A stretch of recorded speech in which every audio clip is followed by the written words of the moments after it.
How important will the debates be this time around come the election in November? And over the years, how often have these debates been crucial in deciding who gets to the White House and who doesn't? Well, David Charter has written about this in today's Times. Read him in the paper or online at thetimes.com.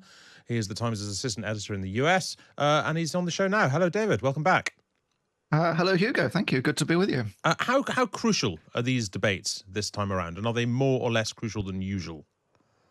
Well, the people I've been speaking to seem to think it's going to be really decisive and important because, believe it or not, there are millions of Americans who haven't made up their minds about Trump or Biden, even though they're so well known. I think the theory behind that is people are trying to decide which of the is the lesser of the two evils that they want to vote for. And neither of them command terrific amounts of enthusiasm across the electorate. Trump has a very enthusiastic base, of course. Biden, not so much. But over history, as I spoke to a couple of experts, including one chap at the University of Virginia, Larry Sabato, he's watched every single debate live on TV the first time in 1960. That was Nixon against Kennedy. But his view, and he lectures on this to his students, is that it has proved decisive in probably up to half a dozen elections since 1960, including that first one, which was extremely close. Well, we'll talk about some past debates in a moment, but for this one, look, we've had a lot of election debates in the Westminster, the UK election over the last couple of weeks, and quite often they come down on sort of fights over policy. Is this one going to be about policy, or is it going to be about how wild Trump is and how sort of perhaps doddery Biden is? Is that going to be more important than anything they actually say? I think it is especially important for Biden to avoid appearing and living up to the image that's been created of him by Trump. In a way, Trump has set Biden up for success if he can pull it off, because he set the bar extremely low for his opponent, who he accuses of having dementia, of not knowing where he is, and of being run by his people in the deep state. So if Biden can perform really anything like he did last time, when he was judged to have won the first debate and to have certainly had a score draw, if not better, in the second debate against Trump during the height of COVID, of course. If he can do that, he will far exceed expectations, not just set by Trump for his supporters, but I think of the whole country, because all you get nowadays, Hugo, as you know, is just very short clips on social media, usually of Biden trying to find the way off stage and going the wrong way, or wandering off at the G7 summit, or mixing up his words, as his people, of course, say he's overcome a stutter, and he does stumble over his words a lot. But it's a lot more than that. He's been very forgetful, and seemingly stuck a lot during the very few press conferences that he has. So expectations are very low. Also for Trump, of course. I mean, Trump was terrible, especially in the first debate last time, just hectoring and barging in the whole time. In fact, CNN, which is running this debate on June the 27th, is probably going to have a system where the microphone gets turned off when the other person asks, to stop one person, brackets Trump, from just continually talking through the whole debate, which he will do if he's allowed to get away with it.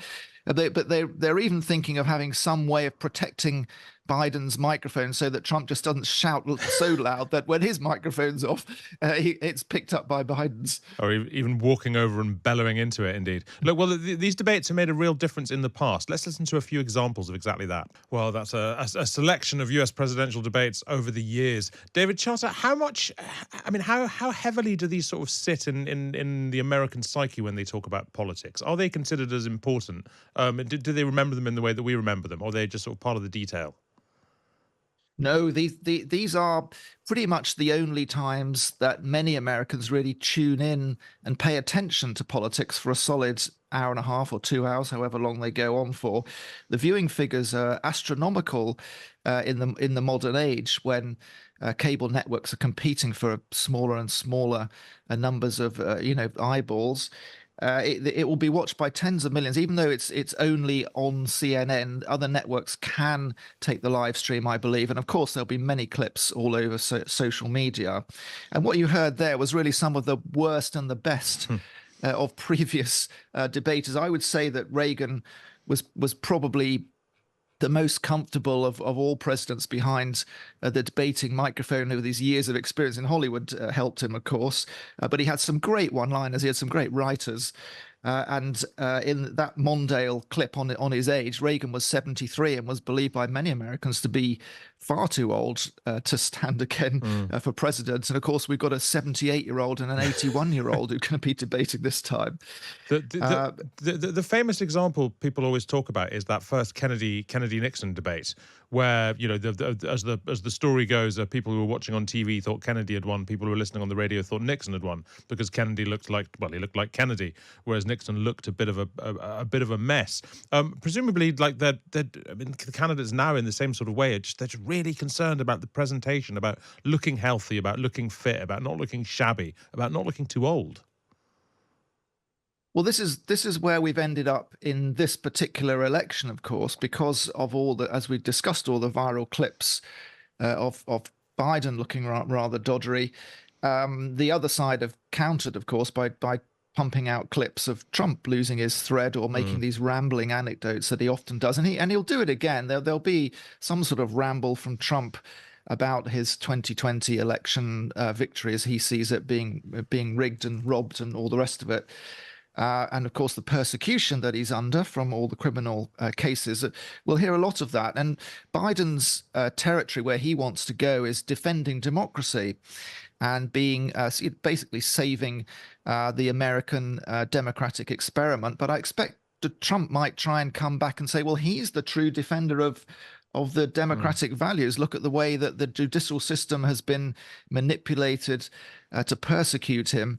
So we're going to see some extraordinary positions put in this debate. And in a way, it's up to whether Biden has still got the ability to put a counter argument, I think, because he's going to be a tsunami of claims from Trump that'll keep the fact checkers busy from now until the election. And how much does it play in their favor or against them if they get cross, if they get emotional? There's that clip, of course, of Biden getting irritated last time. There's the famous example of Michael Dukakis in 1988, where he sort of didn't get cross and perhaps should have done. You know, so is there a sort of a calculation that the right amount of fury and emotion can sort of work in your favor because it looks sincere? That's right. Dukakis famously stuck to his position, his anti-death penalty position, when the moderator, and this was the first time the moderator became the star of the debate, but asked this startling question about whether he would want the death penalty for someone who raped and murdered his wife. Astonishing. There was a sort of gasp in the audience at the time the question was asked, and Dukakis said, "As you know, I'm a lifetime opponent of the death penalty," and he was pretty much ahead of George H.W. Bush before the debate, and afterwards. Really, it went south for Dukakis, and it was seen to be that he wasn't emotional enough.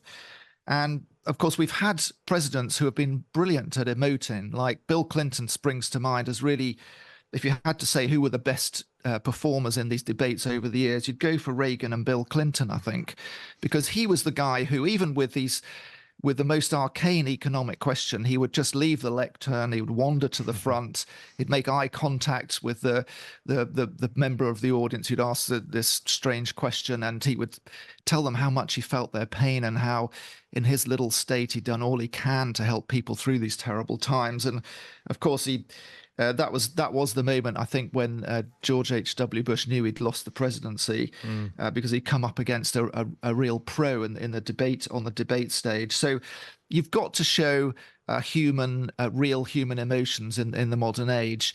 That probably may not have been the case in the 60s and maybe the 70s, when politicians were expected to be cool, calm, and collected, and part of the elite political establishment who knew exactly what they were doing. Well, nobody thinks the elite political establishment know what they're doing nowadays. You've got to be a relatable kind of a person who people would be comfortable to have a beer with. I think George W. Bush marks the changing point in that dynamic.